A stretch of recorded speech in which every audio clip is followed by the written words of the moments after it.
in the world's fastest sports cars are famous drivers from all areas of motorsport.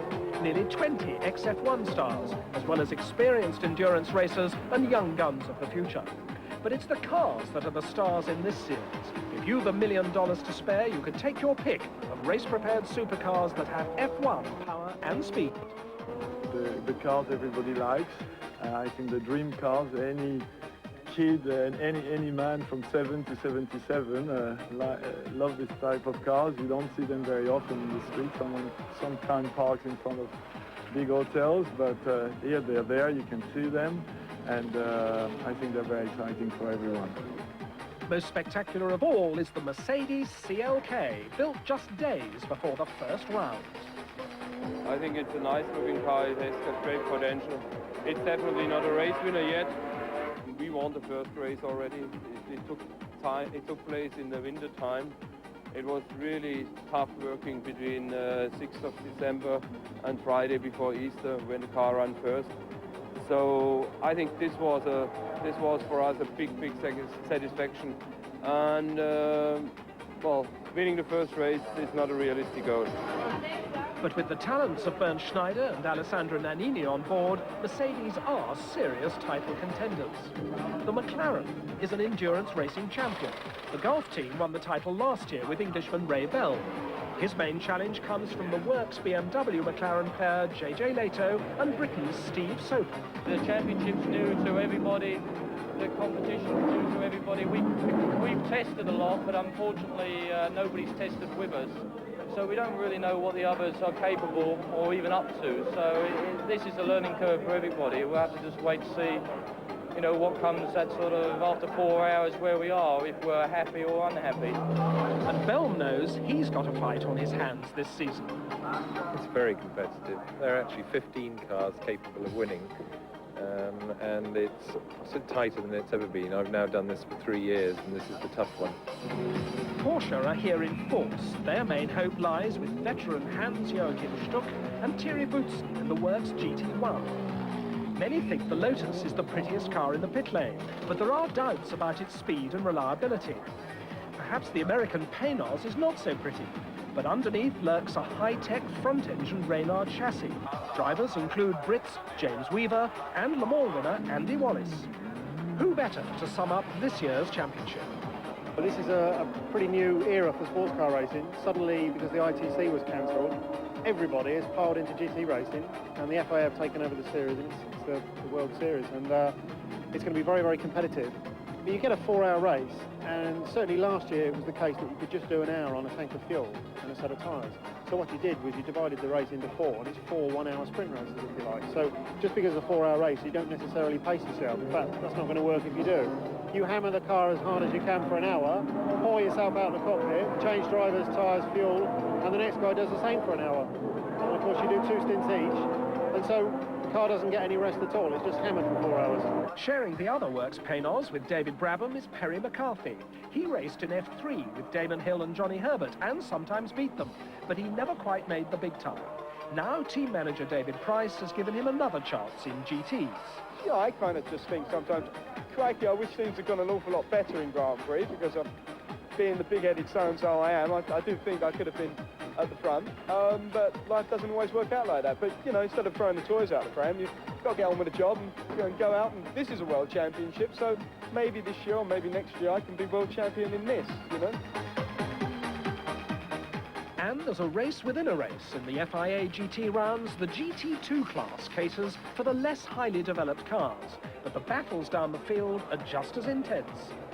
The 3 Oreca team Chryslers are the cars to beat. Driving one of them is Justin Bell, son of 5-time Le Mans winner Derek. Essentially, if you like, it's the natural spirit of GT racing. I mean, it's where it all started. The Porsche 911s and the Vipers have been on board since the beginning. And last year we were in GT1. We're now a GT2 car. It's actually what the car was designed for, and if anything, they conform far more tightly to the road car specifications. Whilst GT1 is obviously on its own career path, and looking at the grids here, it's probably the most sensational racing in sports cars we've seen for about 6 or 8 years. GT2's got its place, but it's going to be tough racing. The difference in speed between the 2 GT classes was immediately obvious in practice. A GT1 McLaren leaves even the fastest Vipers trailing. Obviously, lapping those slower cars can cause problems, but that's part of a challenge of endurance racing. And in qualifying, not surprisingly, the McLarens were extremely quick. The number 2 Golf car, driven by Jean-Marc Gounon and Pierre-Henri Raffinel, third fastest.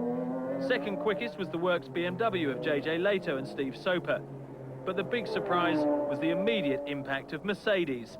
This amazing machine only completed days before the event, yet Bernd Schneider took it round a second clear of the rest to win pole position. Preparations were nowhere near as smooth for the Dave Price-Paynos team. They took the morning warm-up on race day a bit too literally. This blaze meant McCarthy and Brabham would spend their day watching from the pit wall. So it's Schneider in the Mercedes on pole, Leto alongside, ready for what should be a fascinating first round. 45 cars lined up for the start. That's Justin Bale's teammate Tommy Archer getting comfortable in the Viper.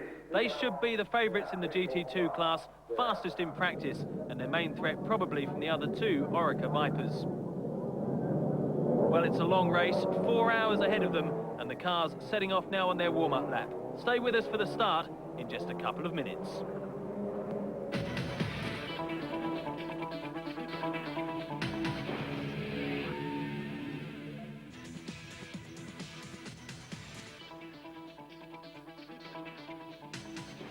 Welcome back to Hockenheim. The GTs are on their rolling lap, just seconds from the start. Let's go straight to our commentator now, Simon Taylor.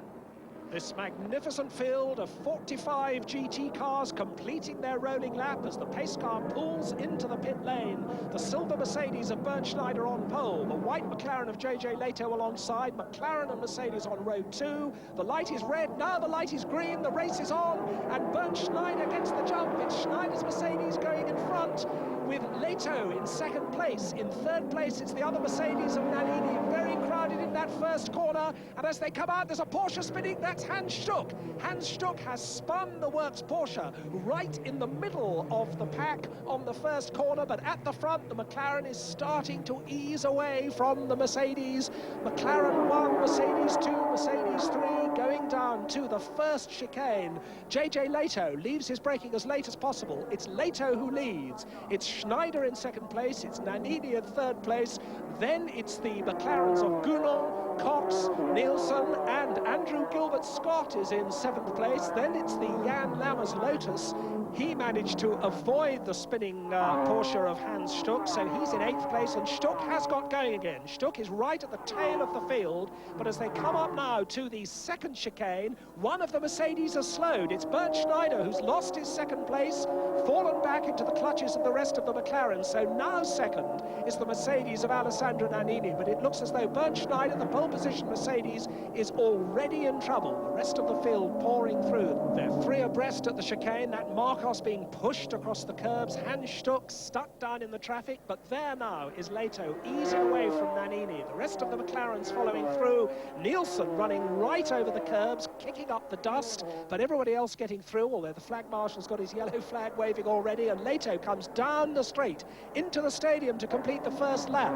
It's Leto, Nannini, Gounon, Cox, Nielsen, then Gilbert-Scott, the 2 bright yellow Lotuses, you can't miss them, and the rest of the field 3 abreast. There's the Paynos spouting flame, but that Mercedes of Bernd Schneider has slipped back and back and back. I think he must be on his way to the pits. McLaren's at the moment dominating the front of the race, but Alessandro Nannini in the one remaining healthy Mercedes. There's the unhealthy Mercedes creeping, I'm sure, back to the pits. A little bit of smoke from the back, I think. Something's getting very hot inside there, and the rest of the little GT2 Porsches clambering all over the Mercedes. Mercedes trying to get across to the pit lane, and there was too much traffic for Bernd Schneider to do so, but he is now in the pit lane, and the front wheels are locking. As we ride now with Hans Stuck, this is the start, a replay of Hans Stuck going into the first corner, and Andrew Gilbert-Scott's car in front, he hit it, Stuck hit it, the car goes round, the front bonnet almost comes off, but he does a complete 360 degrees restart. I would think that somebody must have tapped Stuck behind just after he tapped Andrew Gilbert-Scott. No damage to Gilbert-Scott, but Stuck has done this very slow lap. He's now in the pits, there he is with the front bodywork being replaced, and that is a terrible start to a 4-hour race for Hans Stuck. He's very quick. He got a little bit too excited on the first corner, and now he's going to be right at the back of the field. He restarts, the car goes out of the pits, but Hans Stuck is now last, and there is the Mercedes, and you could see as it came in that the front wheels were locked. Wurz and Bernd Schneider, little glimpse of them talking then over the cockpit. It looks pretty leisurely, and whatever the problem with that car is, it looked like locking front brakes. That is obviously going to drop them right out of the order. But it's a long, long race. We've had a lot of incident already, and that's Vito Rösler's GT2 Porsche. That hasn't lasted very long. He looks as though he's an early retirement. Bernd Schneider there, out of the pole position Mercedes as the mechanics crawl all over it. And there is the dramatic front-engined Paynos with Andy Wallace at the wheel, following the little Italian Lotus of Mimo Schiattarella, dicing over 14th place. But that front-engine Paynos, you can't miss its unusual profile. You also can't miss its thunderous V8 exhaust note. 3 Vipers in line astern, 1, 2 and 3 in the GT2 class. Tommy Archer, the American, is leading.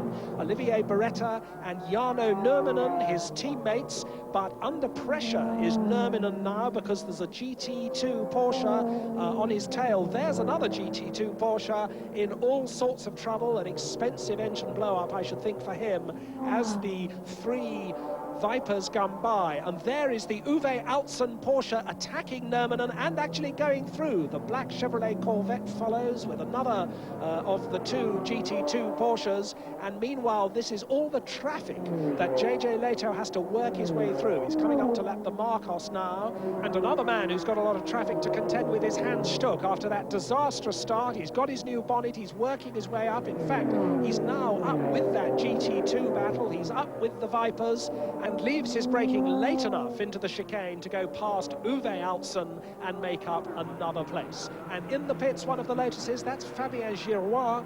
Early engine problems apparently for the V8 Lotus, another rather untried car, and it's stationary still in the pits, although teammate Jan Lammers is still out there and doing well.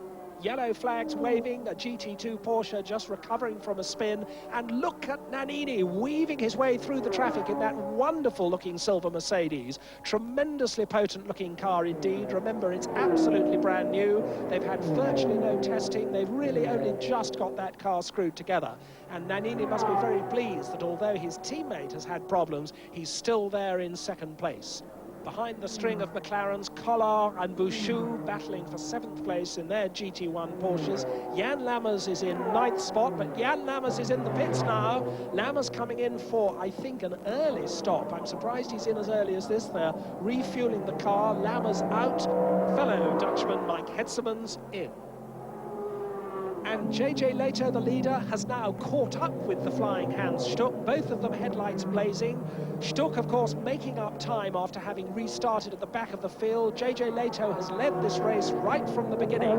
And now we've got, for the first time this year, a gauge of the performance differential between the latest McLaren and the GT1 Porsche. Stuck certainly doesn't want to make it easy for JJ Leto. They're coming down the straight, getting up to 200 miles an hour, and the McLaren pulls out of the slipstream, leaves his braking late and goes ahead. So the leader laps Hans Stuck, but Stuck is going to try and hang on, because if he can follow the leader through, he's trying to get up through the field after his earlier delay, and he could get a good route past the slower cars. They're with one of the Vipers now, and look at JJ Leto ruthlessly goes past the Viper, and so does Hans Stuck. He's tucked in the slipstream of the McLaren, and he, of course, has made up a real place. The car in second place, you see it just behind that wonderful silver Mercedes. Alessandro Nannini still in second place, still JJ Leto the leader, and Hans Stuck fighting up there with them, albeit a lap behind. Andy Wallace and the Paynos follows the Mercedes into the chicane, that wonderful looking Mercedes.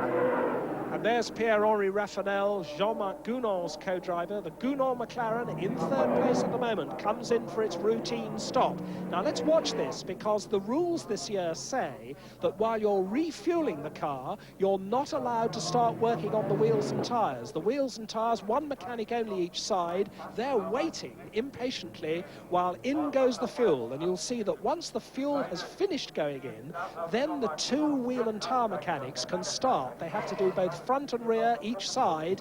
And here's our man just starting now because they finished refueling. He does one front wheel off, new wheel on goes the wheel nut, and when he's finished that, he's got to run to the back and get the rear tyre done, and that one off, that one on. Much longer pit stops, therefore, than we're used to seeing in Formula One racing, and it all is part of the emphasis in endurance racing on the pit work. They also have to stop the engine during the pit stop, and they're starting it up again. No, there's a problem on the right rear. They haven't got the right rear finished. He's going to have to turn the engine off again. He does so, the engine off, and they're working on the right rear, and this is bad news for Gounod and Raffanel, because this car was in third place. It's going to be slipping down the order, I think. Now they've got it right. Out of the pits he goes, but he's dropped down to 5th place now. In comes the Mercedes of Alessandro Nannini. Will the fuel rig reach? Looks as though he's parked too far away. Well, the mechanics managed to get the fuel line on now, but that looked like quite a problem for a moment. Nannini talking to his co-driver there, Marcel Thiemann. Now he's coming over to talk to the chief mechanic, telling him what's going on inside that Mercedes. Lots of action in the pits now because we've got Hans Stuck in. They're changing the wheels. Thierry Boutsen climbing aboard. And now there's the leader. JJ Leto in the pits, hands over to Steve Soper. It's all going well for Leto.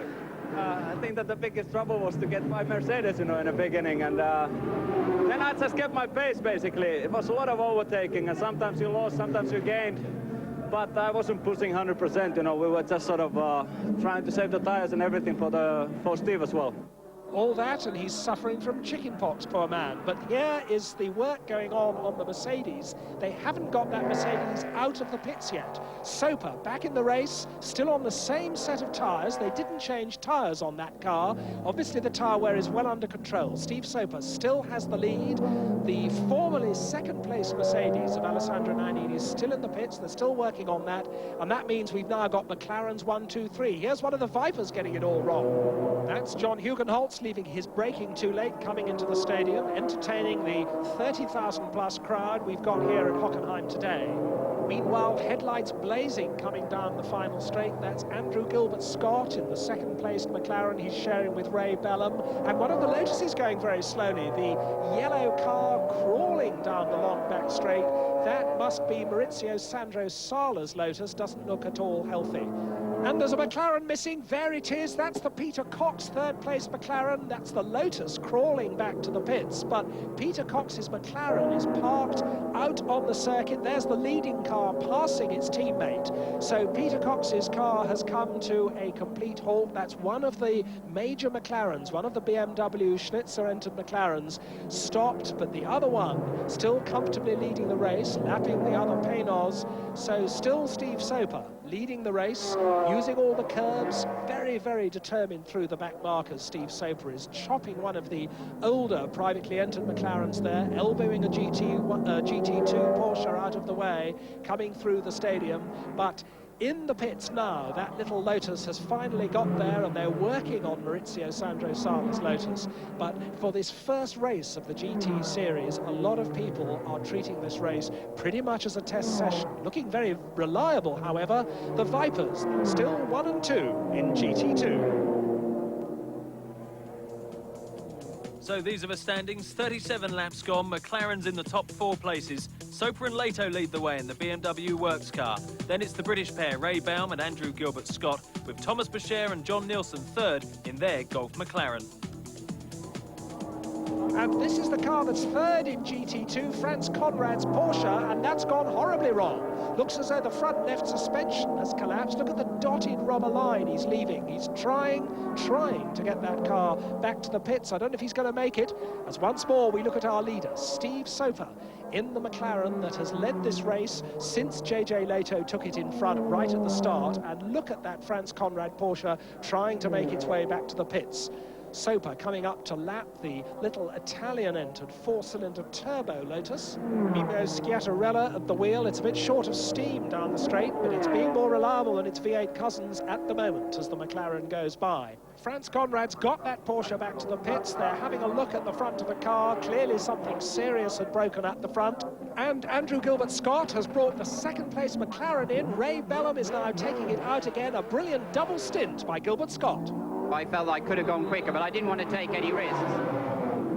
Obviously, I think that gave us some more fuel, because when I came in for my first fuel stop, which was, our strategy, which we've kept to, we really could have stayed out there a lot longer. The fuel meter was reading very, very well, and the tyres have been terrific. So, and apparently just now, when they came off the car, they could have done another stint.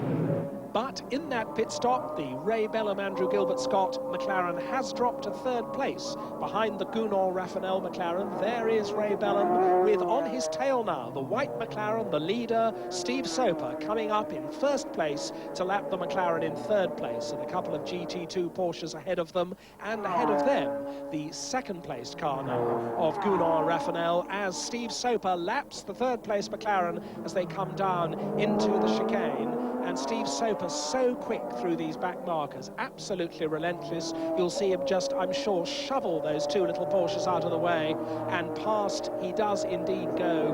Ray Bellum follows him through, and there at the front, the Gunnar Raffinel second-placed McLaren, and then their headlights blazing, the leader Steve Soper and the third-placed man Ray Bellum. Ray Bellum, the reigning GT champion, he won the title last year. Classes himself as an amateur driver, wealthy amateur driver. He says he doesn't take his training very seriously. His way of training for a long race is to eat a little more chocolate cake. Steve Soper, by contrast, the supreme professional. He's been winning races in touring cars and in GT cars all over the world for a long time now. And this is him really settling into the groove with JJ Leto. Very neat, very tidy, very quick, very ruthless with those back markers, and always consistent is Steve Soper. JJ Leto, no doubt, plotting his progress from the pits. Soper will be bringing that car in before too long to hand over. By contrast to the McLaren whitewash, it hasn't been a good day for those two new Mercedes, both of them still in the pits. Let's hear from Dave Beckett down in the pits and Alex Wurz. It was also the problem in the warm-up. We had the same problem, but it was too less time for the mechanics to change it, because it was the master cylinder was inside damaged, unfortunately, because the car was on pole position, and the lap times they do now in the race was not a problem for us, even with fuel, with maximum fuel. The other car had a problem on starting, because the starter went too hot, because we had no time for the whole race distance, and, you know, the car was built up the last few days brand new, and the starter didn't start, so that was the problem of the other car. And Ray Bellum is not in third place. There's Ray Bellum, he's out of the race, back in the pits. We changed over. Suddenly a slight graunching noise came in under braking, and 4 corners later, the studs broke off the front left wheel. Gave me a bit of a moment, but it's a pity, because I think we would have run into a podium there. Rotten luck for Ray Bellum, but with two McLarens out, still these two McLarens in the lead. The Raffinel car just ahead of the leading Soper car, because Steve Soper about to lap Pierre-Henri Raffinel and be a lap ahead of the whole field, and there's a Porsche going off in front of them. The Porsche crashing into the barriers, comes back onto the road, oh, so nearly collects the first and second place McLarens. Miraculously, they just managed to miss the car, which has come to a halt half on the track and half off it. That was a terrifying moment.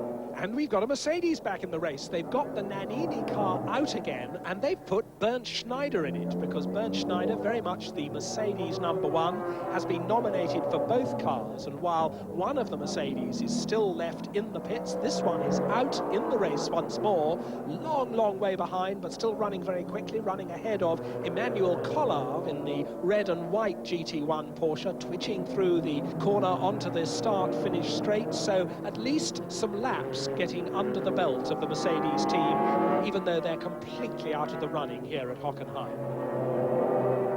And there is the GT2 Porsche of Luca Riccitelli, which is still stationary, very badly damaged, and they haven't been able to move it yet. And in the pits is the leader, Steve Soper in the pits. He's out of the car, JJ Leto's in the car, and the leading McLaren, with JJ Leto back in the cockpit, goes back out into the race and back into the lead. And let's have another look, in slow motion this time, at that Riccitelli accident. The car spins on the straight. I think something must have broken, backwards into the barriers, bounces across, and miraculously, the leaders just miss it.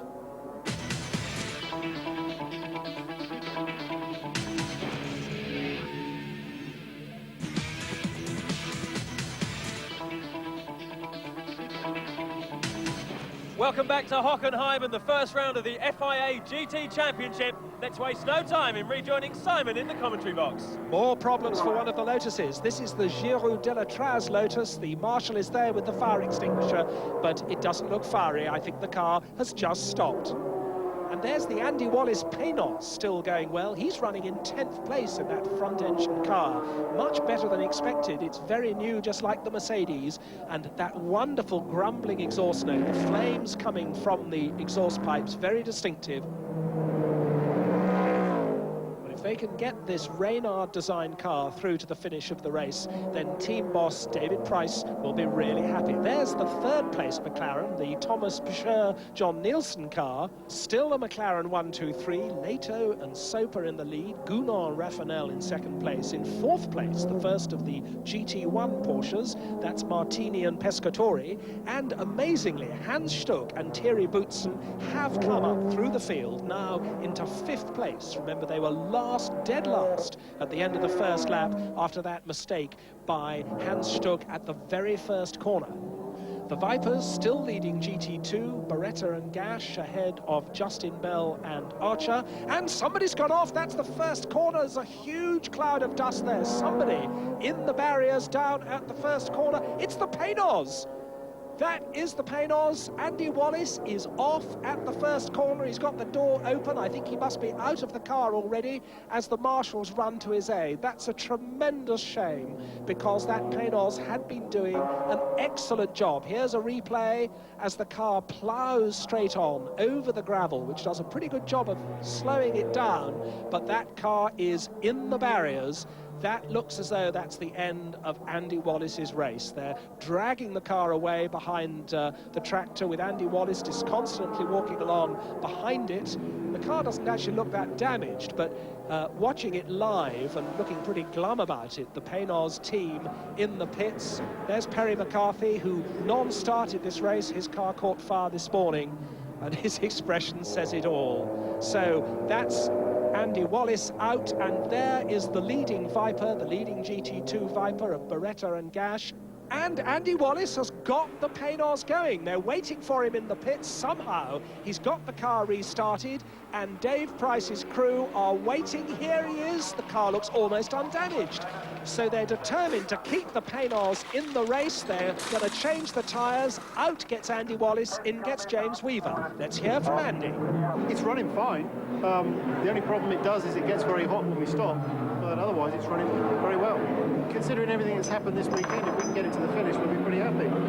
Well, a long, hard race for the Paynos guys, but they are still in the race. And also still in the race is the Conrad Porsche. This was the one, you remember, that had the front left-hand suspension collapse. It had a long pit stop. They've rebuilt all of that. It's now back in the race, driven by the team's number 3, Philip Pater. Thomas Bashir now in that McLaren, that Gulf McLaren. That's the John Nielsen third-place car. And Thomas Bashir, the wealthy German banker, not going as quickly as co-driver Nielsen was. They are still in third place. They're just being lapped once more by Steve Soper. They've just been unlapped by the red and white GT1 Porsche with its winker going.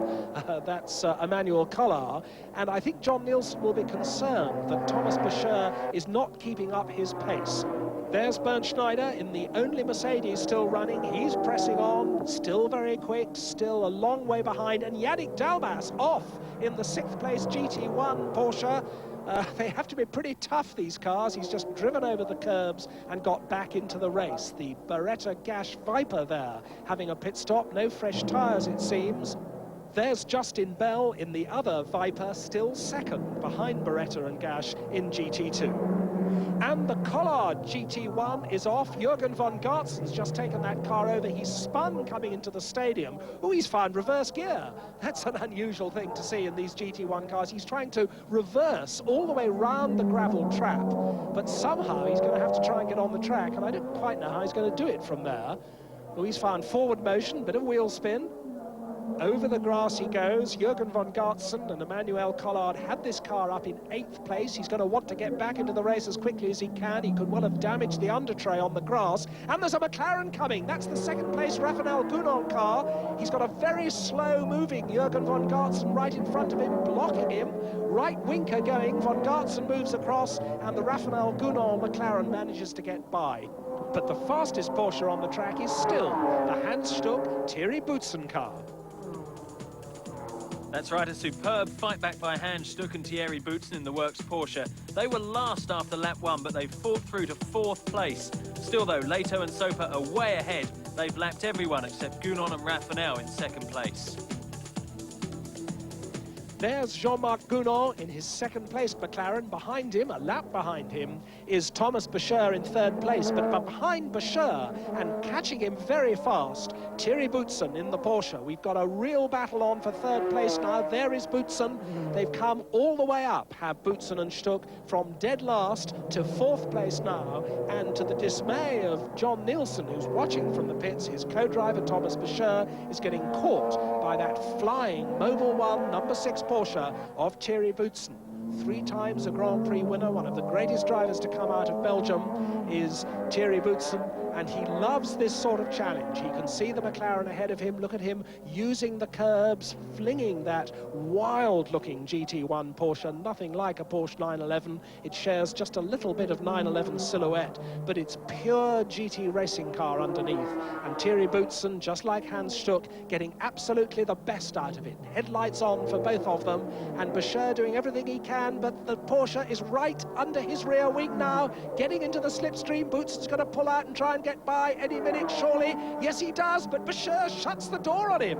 Boucher just moves across. Boutsen tries to get the other side. And now as they come up into the chicane, Boutsen cannot get in front. Boucher shuts the door for the 2nd time. Thomas Boucher absolutely determined to shut Thierry Boutsen out. Thierry Boutsen isn't going to like that. He's going to get a run on him, surely now. Yes, now he gets on the inside. Can he stay there as they go flat out down that slight right-hand curve that leads into the 2nd chicane? Boutsen has the inside line. They're wheel to wheel, and Boutsen is ahead. Thierry Boutsen takes 3rd place. The battle's going on all the way down. You wouldn't think this was an endurance race. It's a flat-out battle around Hockenheim. And now McLaren's no longer have the top 3 positions, because into 3rd place has come the Porsche. There is the leading McLaren, however, still there, well clear of everybody else.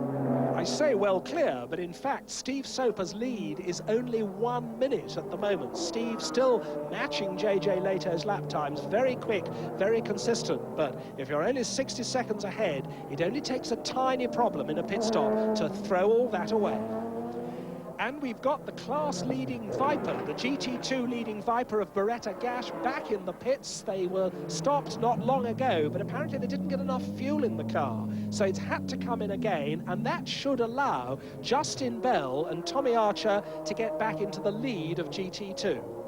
And there's James Weaver in the Pénaz, pressing on. After all their delays, they're still going, and in fact they're in 10th place, a distant 10th place. Who's that going off? That's the Conrad Alson Porsche into the barriers. What a shame. They've had so many problems in this race. They've completely rebuilt the front suspension, but they're going to have to rebuild it again. It's buried in the barriers at the start of the start-finish straight. Now the leader's in. This is the final pit stop, the final routine pit stop anyway, for the leading McLaren. Steve Soper gets out, JJ Leto gets in, and as they clean the screen and they change the tyres, so Steve Soper gets the door shut, he walks away. That's the end of his day's work. He's just got to sit and watch and see if JJ Leto can bring that car home at the end of a long day and see if they can hold on to that lead. Everything is behaving itself perfectly, which is a little bit worrying when everything's too good. You're in the difficult position now of watching JJ drive out the rest of the race. Yeah, no, I have confidence in him. He knows how to finish a race, so we have a good advantage. Let's just hope we just cruise to the end. Well, they cruise on. That final routine stop went well. There is JJ Leto at the head of the field still. The Mercedes is following, still going quickly, but so far behind. And meanwhile, Thomas Boucher is out, and a furious John Nielsen gets in. He thinks much too much time has been wasted. They've lost their 3rd place. He wants to get that car back on the podium. Look at him rocket out of the pit lane. and that's Hans Stuck. Now, Hans Stuck knows that the battle is on to hold that third place. There's Stuck, who is still third, waiting for Thierry Boutsen to come in. And if they can make a quick stop now, they may be able to hang on to that third place. But John Nielsen is rocketing on in the fourth place McLaren. Hans Stuck then, waiting to take over this car, Thierry Boutsen at the wheel. Thierry Boutsen on his way back to the pits, followed by the Pénos of James Weaver. And we've got two Mercedes out again, one of them going extremely slowly, but still Mercedes trying to use this race as a further test session. They desperately need more miles. Alex Wurz has come out in the pole position car. Alessandro Nannini getting some driving in. In fact, I don't think that Mercedes is going to carry on much longer, but they are determined to get some more miles. There's the Pénos, never mistake it. And into the pits now, Justin Bell and Tommy Archer. Out comes Justin Bell. I'm told that there's a penalty for that car. Apparently Justin Bell has been speeding in the pit lane. They've brought the car in for a 10-second penalty, and they've decided to change drivers as they do so. That's lost them the class lead. I didn't really want to get out, but it was a good moment for me to come and do it. I had the penalty, I had to come in. So, I mean, it's good. He'll run it to the end of the race now. Encouraging signs for the first meeting anyway. I mean, touch wood, both cars will sort of make it to the finish. We can get a 1-2, that's what I'd like. And here's the third place Porsche coming into the pits. Thierry Boutsen brings that Porsche in. Hans Stuck is waiting to take it out again. And John Nielsen's gone through. John Nielsen goes down the start-finish straight, over the start-finish line. It's McLaren 1-2-3 once more. And as they come down the long straight into the stadium section, the headlights blazing show us that there are the two Golf McLarens in second and third place. This is Jean-Marc Gounon in slow motion, the centre-seated McLaren. The road version actually has two passenger seats with the driver sitting in the middle. But of course, these racers running over the curbs, working hard. Just see his hand going down to the gear change there. They're completely stripped inside. Very rapid machines indeed.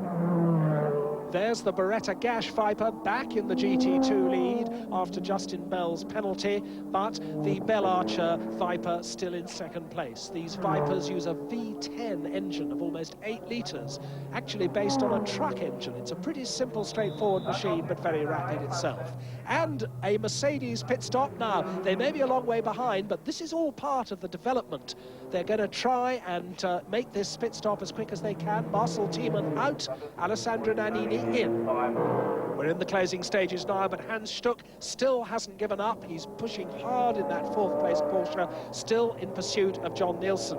And meanwhile, the silver Porsche, the second of these two, that's lying third in GT2 behind the two Vipers. This is Claudia Hurtgen, driving with Bruno Eichmann. She's gone extremely well today, 13th overall in this beautifully prepared car. Very smooth is Claudia, very consistent, and she'll be extremely pleased if she can get a GT2 podium here on her home ground at Hockenheim. There's our leader, JJ Lehto, reeling off the closing laps of this race. John Nielsen has unlapped himself on Jean-Marc Gounon. He's still in third place. Gounon is still in second, but they're on the same lap now. This is Jean-Marc Gounon closing on one of the last year's McLarens, one of the private entries.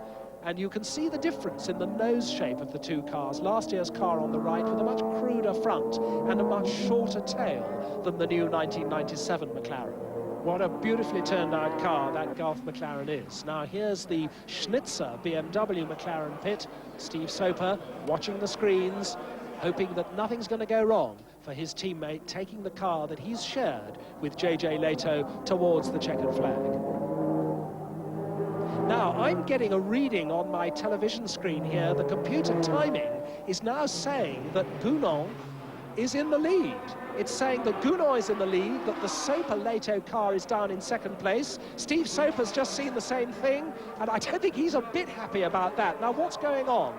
Is it some sort of penalty for the lead car? For some reason, they're saying that the Soper-Lehto car is second, and it hasn't got this lap advantage over Jean-Marc Gounon. They're saying Jean-Marc Gounon is now in the lead, No, now the computer's changed again. They've now put Soper Leto back in the lead, demoted Gounon to second. I don't know what all of that was about, but I don't think Steve Soper enjoyed the experience. Just for a moment, Steve Soper thought that his car wasn't leading the race. JJ Leto there in that white McLaren, obviously quite unaware of all the excitement that's going on in the pit. There is Charlie Lamb, the BMW. Oh, yes, I think Steve Soper's pretty relieved. He had a nasty scare there, sitting there with his wife, watching the screens. But JJ Leto, on his final lap, comes round to take the checkered flag. JJ Leto and Steve Soper win here at Hockenheim, the opening round of the 1997 FIA GT Championship. A great win for Leto and Soper. Congratulations, Steve. Tremendous start to the season for you. Yes, very, very good, isn't it? Good feeling now, 4 hours later. It's very good. You can stop worrying at last.